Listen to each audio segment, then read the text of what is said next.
Hello everyone, আসসালামু আলাইকুম। কি অবস্থা আপনাদের? আজকে অনেকদিন পর একটা লং ভিডিও নিয়ে আপনাদের মাঝে চলে আসলাম। আসলে বদলির খবর শোনার পর থেকে প্রথমে যেটা বদলে গিয়েছিল সেটা হচ্ছে আমাদের ঘর। হঠাৎ করে চেনা জিনিসগুলো অচেনা লাগতে শুরু করলো, আর আমরা দুজনে বুঝে গেলাম এবার গোছানোর পালা। বদলি মানে শুধু জায়গা বদল নয়, বদলি মানে দুজন মানুষ একসাথে দাঁড়িয়ে একটা পুরো ঘর গুছিয়ে নেওয়া। সেদিন সকাল থেকে ঘর জুড়ে ছিল কার্টুন, দড়ি আর ছড়িয়ে থাকা জিনিসপত্র।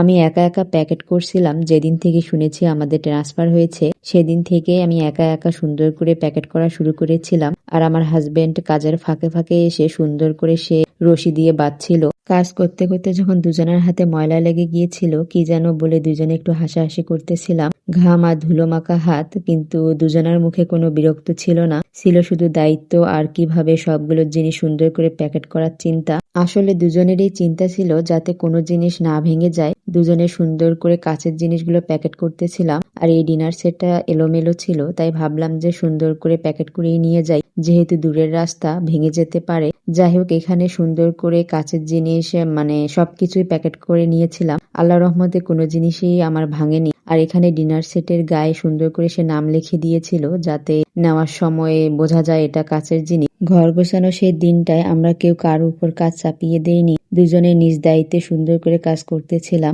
আমি একা একা বসে প্যাকেট করছিলাম, একটার পর একটা ব্যাগ বক্স করতেছিলাম। কোনোটায় লেখা হচ্ছিল কাপড়, কোনোটায় কাগজ, কোনোটায় দরকারি জিনিস। দিনের শেষে ঘরটা যখন প্রায় ফাঁকা, আমরা দুজনেই ক্লান্ত, হাত ময়লা, শরীর ব্যথা, কিন্তু মনে কোনো অভিযোগ নেই, কারণ এই একা একা প্যাকেট করা হাত আর কার্টুন বাঁধা ময়লা হাত মিলেই তো আমাদের সংসারটা দাঁড়িয়ে আছে। বদলি এলে এই একসাথে লড়ে নেওয়া শক্তিটাই আমাদের সবচেয়ে বড় সম্পদ। সংসার মানে সবসময় পাশাপাশি বসে থাকা নয়, কখনো কখনো আলাদা আলাদা কাজ করেও একসাথে থাকা।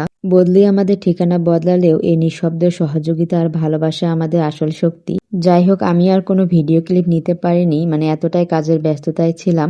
আর এই যেটুকু পেরেছি এটুকু আপনাদের সাথে শেয়ার করলাম। অনেকদিন পর এই ভিডিওটা আপলোড করেছি। নতুন বাসায় এসেও কোনো ভিডিও ক্লিপ নিতে পারিনি, এতটাই কাজের ব্যস্ততা। যাই হোক, আজকে এই পর্যন্তই। সবাই ভালো থাকবেন। সবাইকে ধন্যবাদ।